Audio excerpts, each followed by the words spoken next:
بسم الله الرحمن الرحيم. Assalamu alaikum wa rahmatullahi wa barakatuh. Introduction. Dans le cadre de modèle management et leadership assuré par Monsieur Samir Treki, qui a un cours semestriel réparti sur 14 semaines, qui englobe 2 séances, 2 cours magistrales et une séance de travaux dirigés. L'édit cours est une initiation en matière de gestion de l'entreprise, permettant de faire un tour des fonctions clés de l'entreprise au-delà des aspects portant sur la connaissance des notions de base de la gestion et de l'histoire de son développement. Il met en exergue l'outil pratique nécessaire à la compréhension des mécanismes de la gestion, des principales fonctions et de la prise des principales décisions de l'entreprise. Il s'agira principalement de la réalité scientifique du management, de la direction efficace ainsi que de la bonne conduite de l'homme, au travers un expose consiste de quelques théories et modèles de leadership anglo-saxon.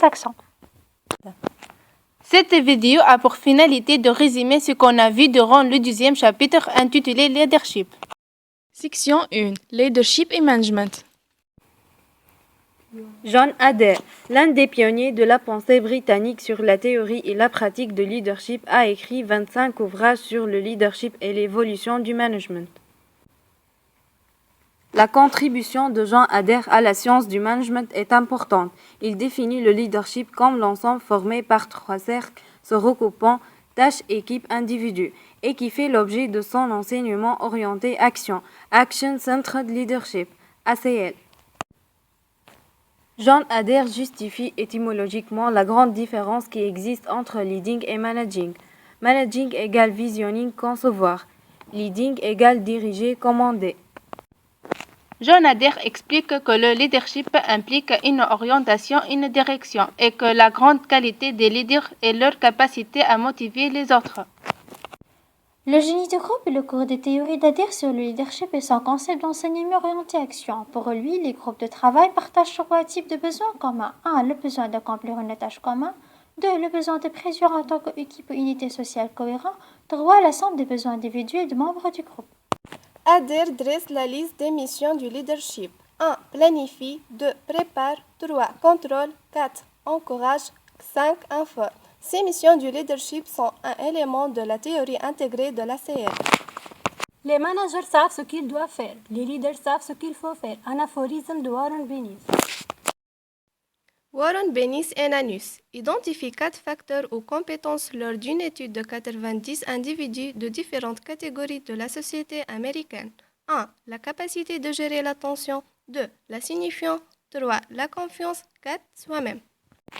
Pour Bennis, le leadership est probablement le plus étudié et le moins compris des thèmes du management. La définition favorite concernant la qualité que doit avoir un leader est la capacité à créer une vision globale, de la traduire en action et de la maintenir. Section 2. Définition de leadership et mission de la direction générale. Diriger to lead, c'est en avoir une vision que l'on communique à autrui. C'est également le pouvoir de la rendre réelle et de l'imposer. Les managers sont des personnes qui font les choses comme il faut. Autrement dit, le leader s'intéresse beaucoup plus à la forme et à l'aspect de la réalisation.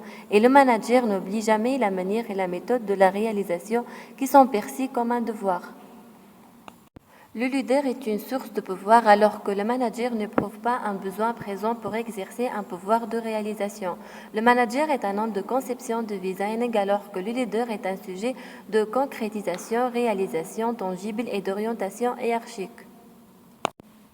Définition du leadership. Le leadership est le processus qui consiste à offrir un champ de vision persuasif au reste du groupe afin de lui expliquer d'une manière grammatique les réalisations envisagées par les plantes. Mission de la direction générale.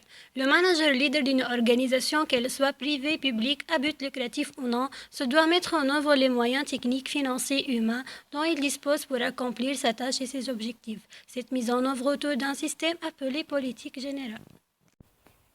Lequel le processus constitue la discipline qui s'intéresse à étudier toutes les variables endogènes et exogènes du système d'organisation d'une façon particulière. Son objet est l'entreprise en tant qu'acteur de la vie économique et sociale. Politique générale, l'ensemble de manœuvres qui met en relation 1. L'environnement, 2. Son objectif global, 3. Sa stratégie globale, 4. L'allocation de ses ressources. D'après l'approche systémique, la politique générale comprend 4 sous-systèmes, à savoir 1. Le sous-système d'assises stratégiques, 2. Le sous-système processus de gestion, 3. Le sous-système processus de décision, 4. Le sous-système d'information. Donc, cette discipline comprend l'analyse stratégique ainsi que l'identité de l'entreprise et la prise de décision qui transforme les autres processus. L'importance inéluctable de la politique générale se résume dans le fait qu'elle aide la direction des hommes, la formulation des stratégies, le développement de la capacité de réaction et d'adaptation aux modifications de l'environnement. Ce système numéro 1, processus de gestion. Le processus de gestion reste la mission de base de toute direction générale. C'est en quelque sorte le système nerveux du management. Une telle mission se concrétisera par l'accomplissement de 5 fonctions: prévision, structuration, planification, pilotage et contrôle. Fonction numéro 1, la prévision. Pour atteindre l'objectif que se fixe l'organisation, il est nécessaire de prévoir les actions à réaliser. L'entreprise est intéressée par 2 grandes catégories de prévisions: la prévision des conditions générales de l'environnement, la prévision des variables propres à l'entreprise elle-même dans les principes figurant sur son tableau de bord. Définition. Prévoir, c'est préserver, visionner, préparer le devenir de l'organisation en essaie de réduire l'incertitude, l'inconnu et le risque attaché au futur. Une somme considérable de temps et d'énergie est dépensée dans les affaires à essayer de déclarer ce que l'avenir peut bien réserver. Cette action prospective permettra à tout dirigeant d'avoir ses antennes paraboliques toujours en vie d'une façon permanente et attentive et d'ouvrir ses yeux à la manière de Zarqa al-Yamama. De nombreux problèmes trouvent le manager dans la phase de réflexion. Des problèmes d'ordre économie, à savoir l'efficacité et l'utilité. Des problèmes d'ordre sociaux, à savoir le bonheur social et la continuité de l'être. La continuité de l'efficacité, de l'utilité et de bonheur social. Pour accomplir cette fonction, le manager recourt à des méthodes scientifiques appelées techniques de prévision et des qualités personnelles et professionnelles. Expérience, formation, motivation. Fonction numéro 2, la structuration. Après avoir défini son objectif global, le manager procède au traçage du cadre organisationnel et opérationnel appelé structure permettant la réalisation de ce qui a été prévu. Définition. Structuration et non organisation. Renvoie à l'idée de processus qui permet l'agencement des différents moyens matériels et énergies humaines de l'organisation et qui met en relief la manière dont les tâches sont réparties, le pouvoir est exercé, les mécanismes de coordination sont assurés, les relations sont établies et les moyens sont affectés. La présentation schématique d'une structure d'organisation porte le nom d'organigramme. Un organigramme représente la structure telle qu'elle a été pensée et évoluée par les dirigeants. Structure égale organigramme plus sociogramme. Typologie de la structure. On distingue de grands types de structures selon qu'on considère le problème de l'autorité ou celui de l'organisation de travail. 1. Exercice du pouvoir. Exercer un pouvoir, c'est ordonner et c'est prendre effectivement des décisions. Le chef de l'entreprise ne pouvant plus tout diriger et doit donc procéder à des délégations de son pouvoir. La hiérarchie linéaire, line, la structure hiérarchique est claquée sur la structure militaire. Les relations qui existent entre les personnes de l'entreprise sont de la forme le responsable ordonne et le subordonné exécute. La hiérarchie fonctionnelle staff. Dans ce système, la règle est la spécialisation. Chaque chef est spécialisé. La hiérarchie linéaire et fonctionnelle staff and line réunit les avantages des deux systèmes. Le principe de l'unité de commande est respecté. La spécialisation est néanmoins introduite. 2. Division du travail. Selon la manière dont est réalisé le découpage en distingue. La structure fonctionnelle, elle résulte d'un découpage de l'entreprise en sous-systèmes correspondant aux diverses fonctions exercées. La structure divisionnelle ou par produit. Quand la production de l'entreprise est diversifiée, les activités de chaque fonction sont trop disparaîtres et trop complexes pour constituer des sous-systèmes rationnels. On préfère alors la structure par produit. La structure géographique. Quand l'entreprise opère dans les zones géographiques, on peut procéder à une subdivision correspondant aux différentes zones. La structure multidimensionnelle, si la répartition des tâches est faite simultanément en fonction de plusieurs critères, on obtient une structure multidimensionnelle encore appelée matricielle ou aussi mixte. 3. Les nouvelles structures. Avec l'avènement des technologies d'information, l'économie de l'immatériel et la globalisation, les structures classiques connues ne conviendront plus aux besoins des organisations. Des nouvelles formes de structures commencent à émerger et qui représentent par des organisations originaux comme organigramme circulaire, organigramme en feuille de trèfle, organigramme planétaire. 4. Quant à Stratégor, il décrit la forme la plus récente de structure, en l'occurrence la structure en réseau. Chaque structure est une sorte de vêtement se confectionnant sur mesure et non habillé, prêt à porter. Structure mûre, quand une organisation réussira à garantir la concrétisation de l'aphorisme. L'homme il faut à la place qu'il faut. Elle pourra prétendre avoir l'ossature d'une structure efficace ou dite aussi structure mûre, sans oublier les différentes étapes d'équilibre qu'elle doit assurer.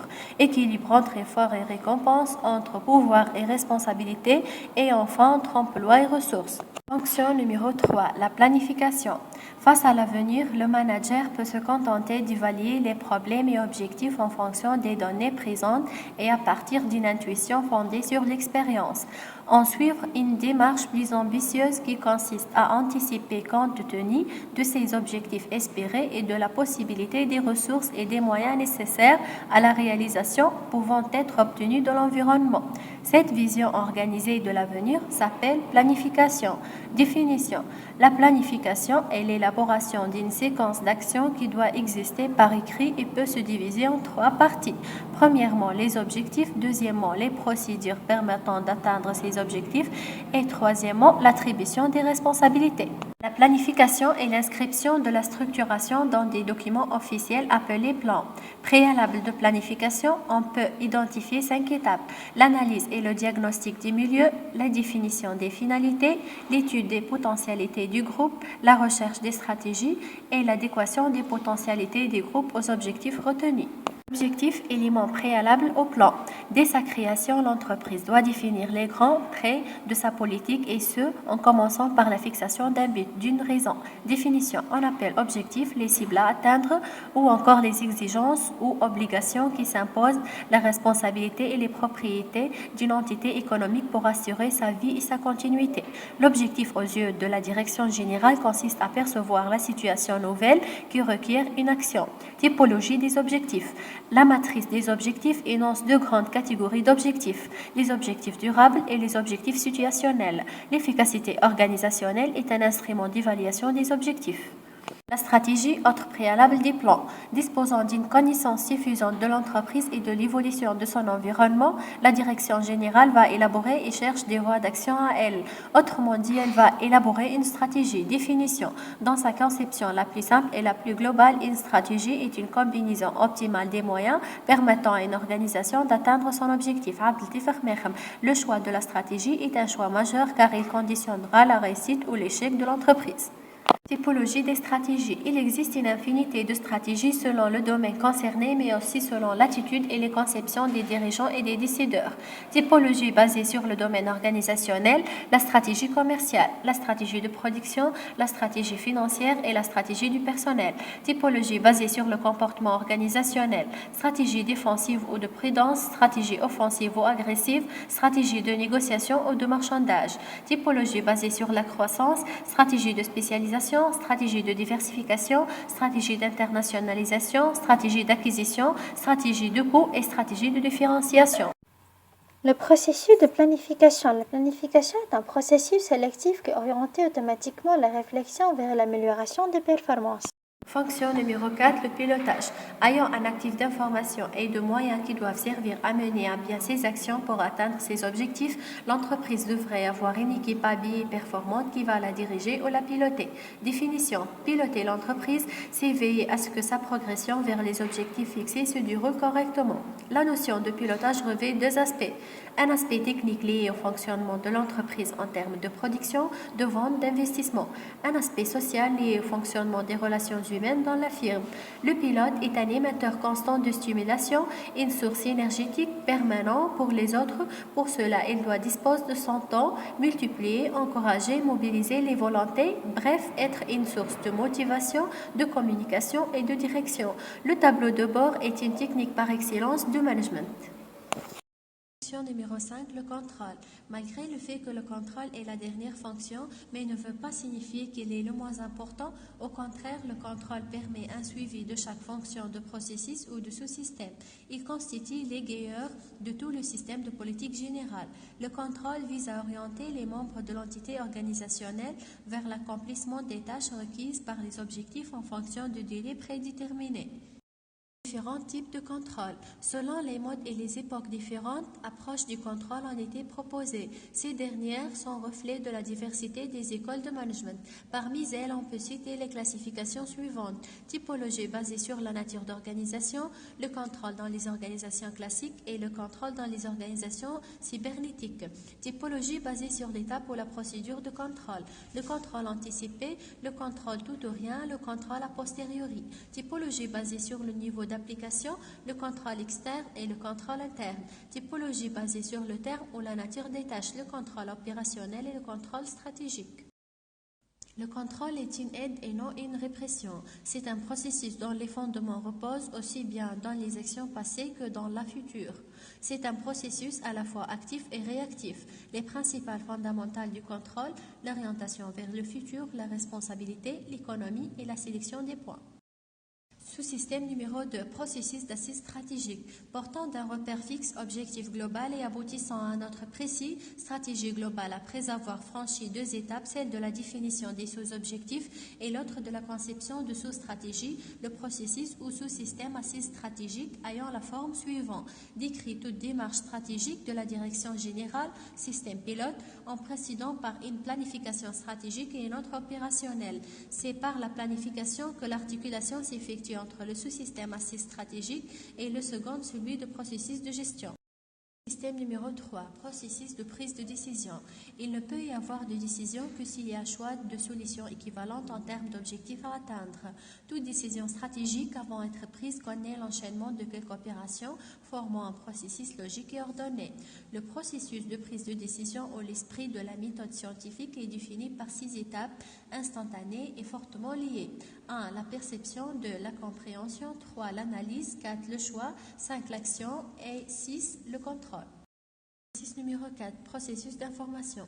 Le sous-système d'information pour fournir l'information relative aux conditions internes et externes qui nécessitent une prise de décision de la part des responsables. 1. La collecte des données, 2. Le stockage des données, 3. Le traitement des données et 4. La transmission des produits informatifs. Merci pour votre attention. Réalisé par deuxième année licence fondamentale en gestion, groupe 1.